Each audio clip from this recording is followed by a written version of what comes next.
Hello everyone, this is Elias Martin of CollectingJapanesePrints.com. Welcome to Woodblock Wednesday, where on Wednesdays we get together and discuss Japanese woodblock prints, paintings, history, and culture.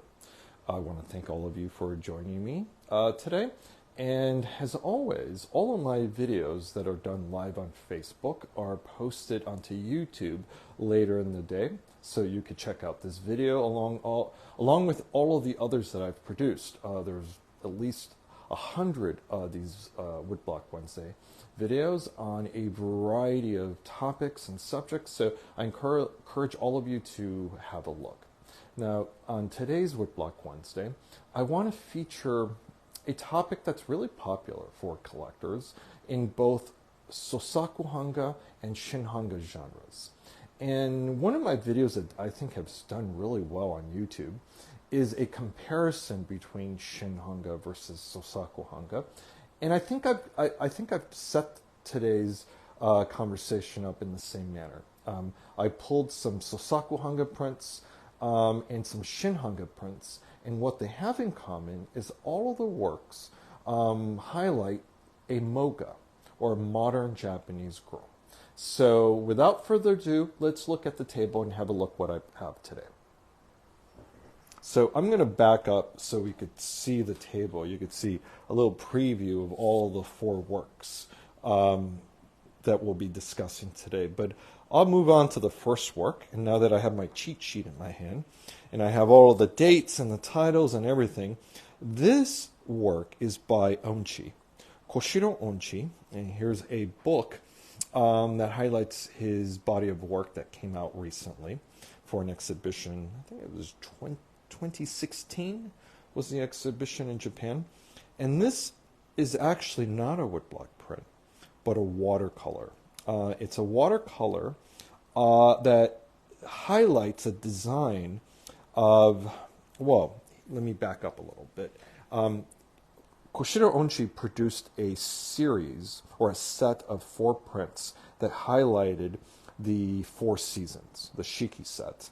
And each design featured a beauty, and that beauty sort of was emblematic to the season. And so, if I may, I'm going to go over to the book, and you could see it bookmarked, the series. This is the first edition Japanese and French designs that he produced. And you could see here, this is summer, and that's the version he produced with the French.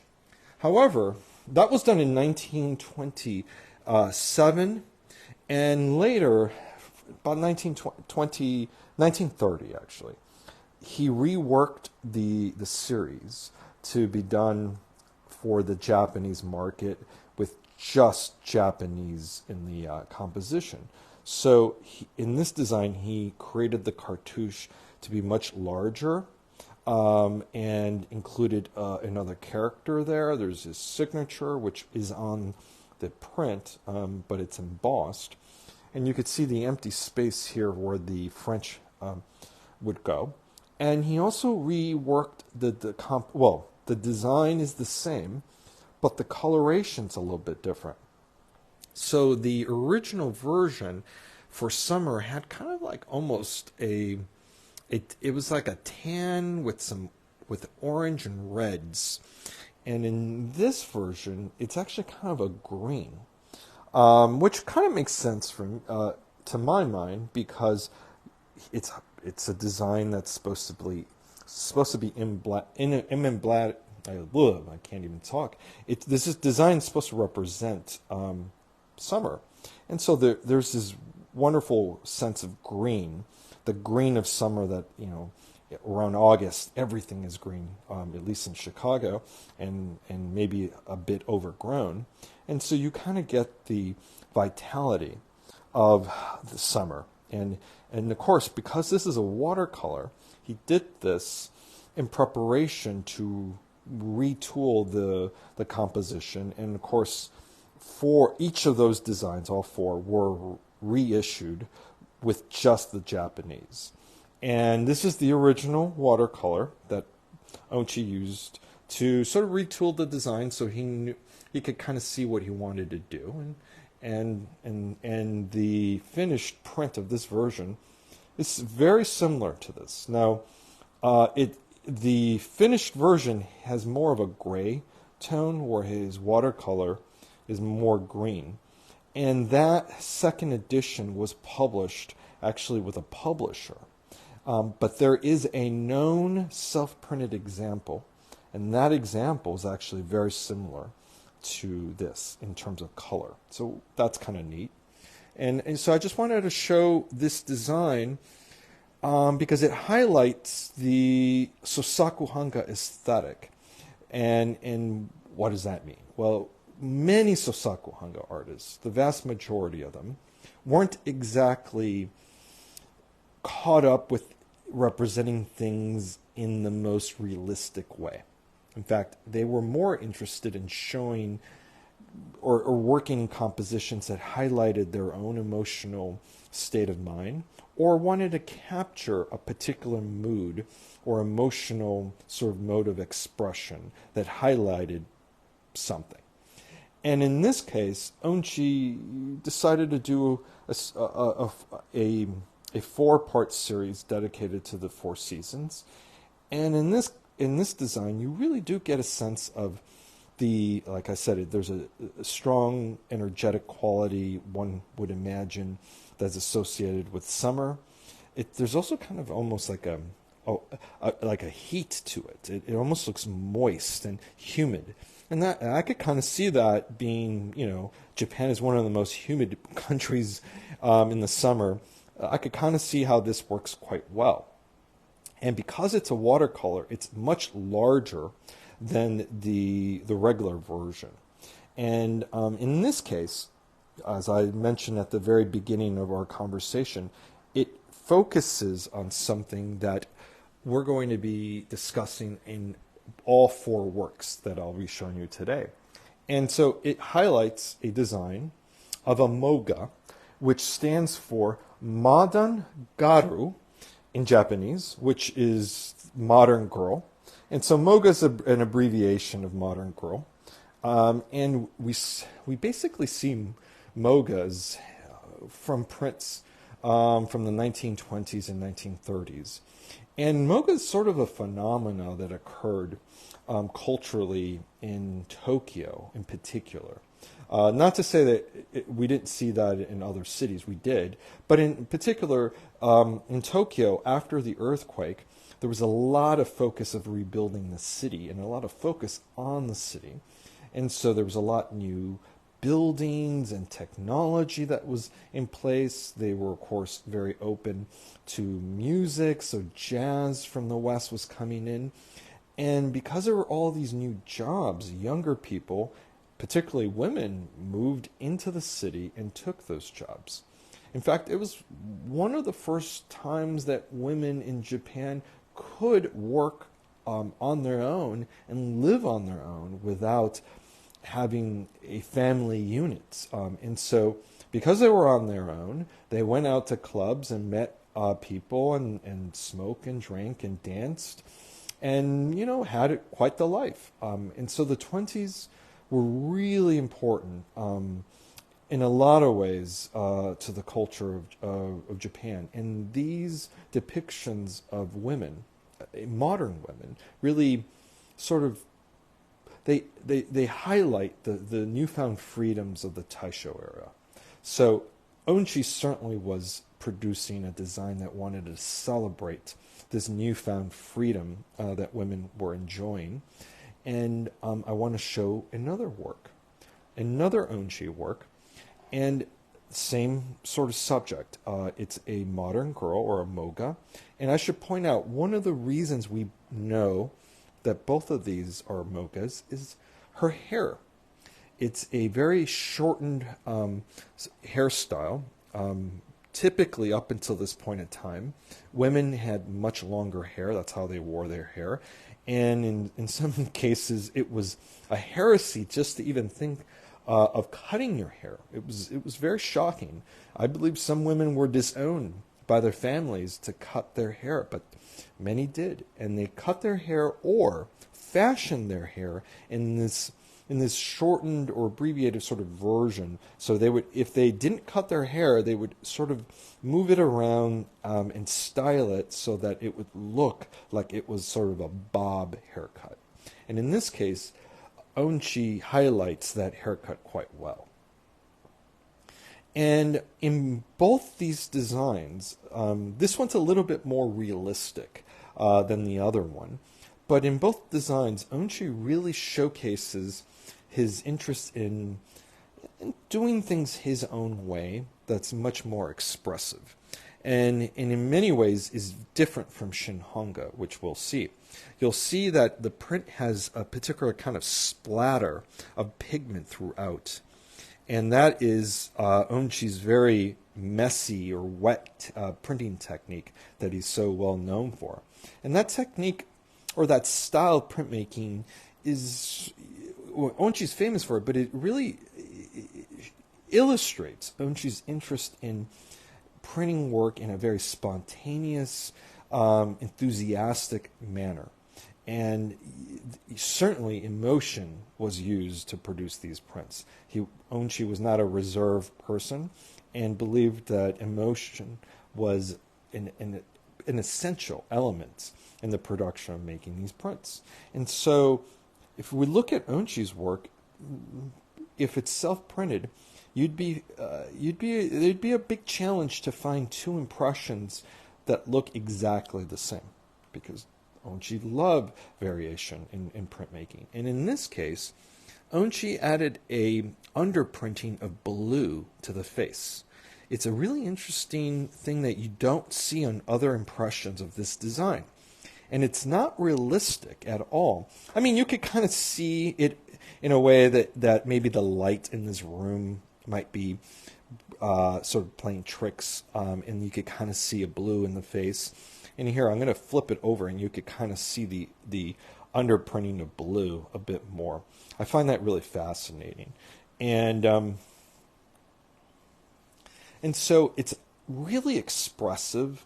This print really showcases Onchi's interest in experimentation with making prints. And of course, the watercolor gives that sense of how Onchi wanted to print the design as well. You get this sense of movement of the pigment around the figure, which echoes his printing technique very well. And so when you look at these, of course, we're seeing two beauties, or bijinga, that depict modern girls, or mogas, but we also see sort of the Sosaku Hanga aesthetic, where Onchi, being one of the leaders of the movement, is advocating for not necessarily realism, but more of an emphasis on emotion of how to print work, as well as an emotional sort of charging your work with an emotional quality that brings much more to the table than just a pretty image of a modern woman. I think Onchi might say something like that if I could put words in his mouth. And so I want to highlight both works and zoom in so you could see.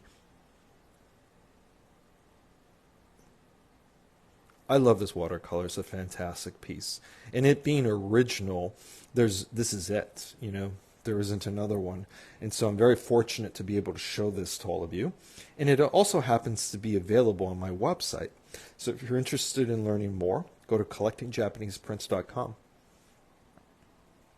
This work is also on my website, and it is available for sale. Both works are in my current exhibition of summer new acquisitions. So again, you know the website, so feel free to check it out. So I'm going to highlight, there's silver mica that he used around the frame of the mirror, which is really nice to see, because in photos, even in scans, you may miss that. Okay, so again, both of these kind of highlight the aesthetic of Sosaku Hanga. And I just want to quickly point out in this book how different one impression by Onchi can look versus another one. This one is a little bit more conventional.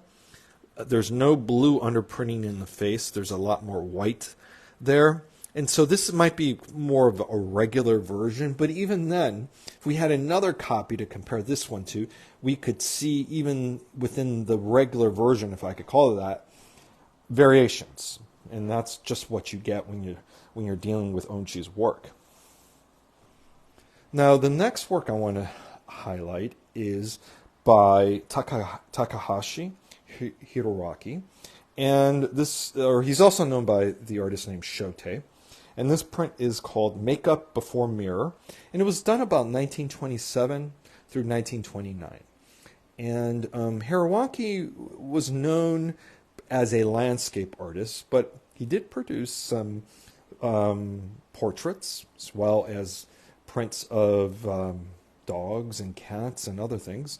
But in this case, this really well-known Shin Hanga artist has focused on the same subject as Onchi in these two designs, a modern girl, or a Moga, as we've discovered.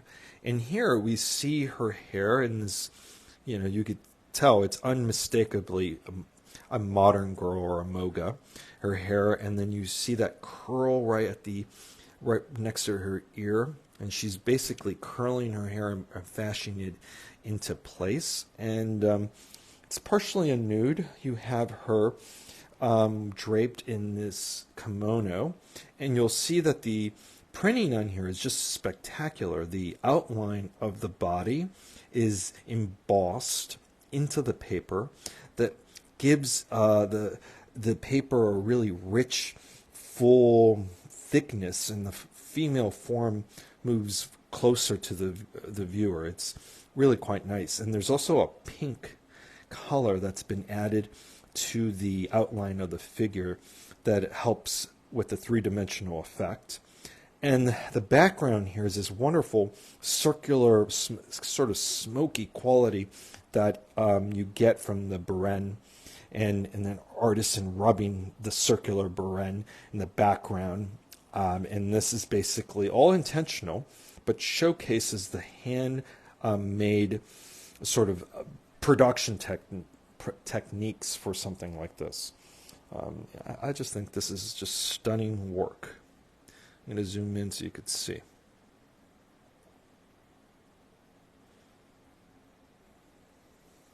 Now, the aesthetic of something like this is very different from what we saw in Onchi's work. This is much more precise, calculated. The pigment is where it's within the lines where it's supposed to be. There's less of an emotional quality to this and more about the subject itself. There's a very careful attention to detail in the carving as well as the printing of this impression. No ink splatter anywhere in the composition. It's very tidy and very neat. Now, both of these are fantastic works, but because they're different aesthetics, it's just wonderful to see how two different artists from different genres would treat the same subject. And moving right along, I have another work to show you.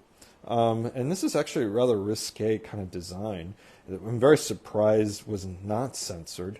And this work is by Ishikawa Toraji. The design is called Dance. It's from 1935. So it's moving towards the end of the Moga period, if I could put it in those terms. About before 1940, this phenomena really kind of died down, and that's because the government really cracked down on the newfound liberal sort of qualities that were in society at that time, and women found themselves in an environment that was much less open, and then as things moved on to the war years, certainly the government cracked down on pretty much every aspect of life. But backing up a bit, in this composition, we have a burlesque dancer on stage. And this is clearly at the end of her act where most of her clothes are off, and she has this sheer, almost like spider web-like shawl that is in her hands and on her back, which accentuates the arch of her back. And the colors here are really wild. There's reds and oranges and yellows and a green that creates a wonderful shadow, and a bright dark blue that also shows her silhouette up against the curtain. And so this is shown with very little to the imagination. And of course, we see her shortened haircut. Here we have a true bob haircut, where this woman certainly dared to lop it all off, where you can make an argument that this woman is just fashioning her hair in a modern style. It may not have cut her hair.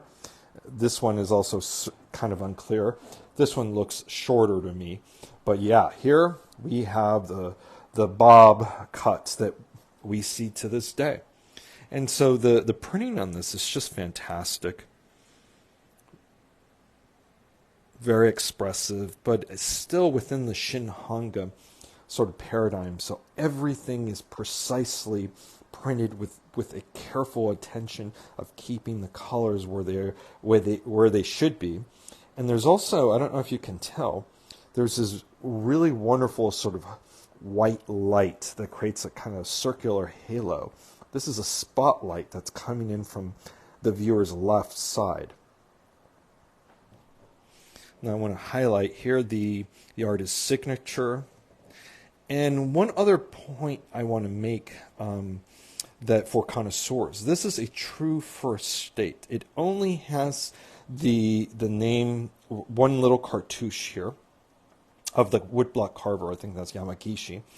And that is it. The later states have, the second edition I think has 2 cartouches, and then a later state after that, maybe a third state, has a series of longer cartouches on the left side. So if you're a connoisseur and you're looking for the very first state, that's how you know what you're getting. You should only look for the one seal here. And this particular impression also retains its original tissue paper cover with the title of the work as well. So that is very rare, because as you might imagine, these tissues came off rather easily or were removed so that they were framed, and this particular print was never framed, so it still retains its tissue. So I want to zoom in on all 4 works so you could enjoy the printing.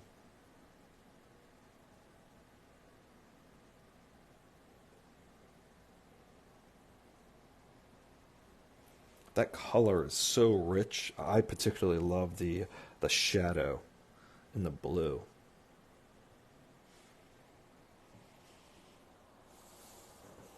Okay, so that's Toraji. And of course, here we have Hiraraki.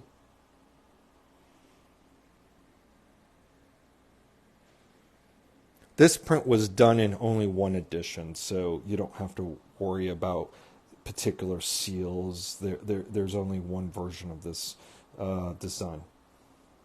This work is also on my website and it's available for sale. Now with Onchi's work, what matters is whether it's self-printed or printed by an artisan later after his death. And this is certainly printed by the artist himself. The natural variations in the printing, the messiness, the splatter that we find on the composition, the rare underprinting of blue on the face, as I showed the back of the print, all of that shows the hand of the master at work. And of course, this is an original watercolor for the in preparation for the finished retooling of the Japanese design for this this composition featuring summer of the 4 seasons. So yeah, that is a look at there's three artists here. Onchi, representing the Sosaku Hanga school, as I mentioned, a school that really emphasizes expression, emotion, and the Shin Hanga school, which these two designs were not printed by the artists themselves, but carved by artisans and printed by artisans. And these two artists were hired by a publisher. So the artists only produced the watercolor, like Onchi's work, but that is where they ended. Their work ended, and the work of the artisans began. And so the prints that we see here represent a collaborative process between the publisher, the woodblock carvers, the woodblock printers, and the artist himself. Whereas Onchi, in these designs, did everything. And so we could see, obviously, these artists treating the subject of the modern girl, or Moga, very differently. And nonetheless, all of these works are just so fantastic.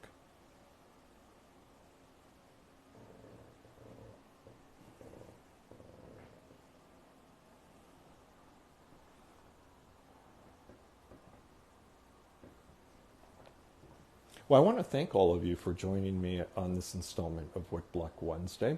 Today we featured 4 prints that focused on the really popular subject of Mogas. And this is something I will be exploring further in a future exhibition, probably sometime next year, that will feature Mogas from both genres, but by different artists.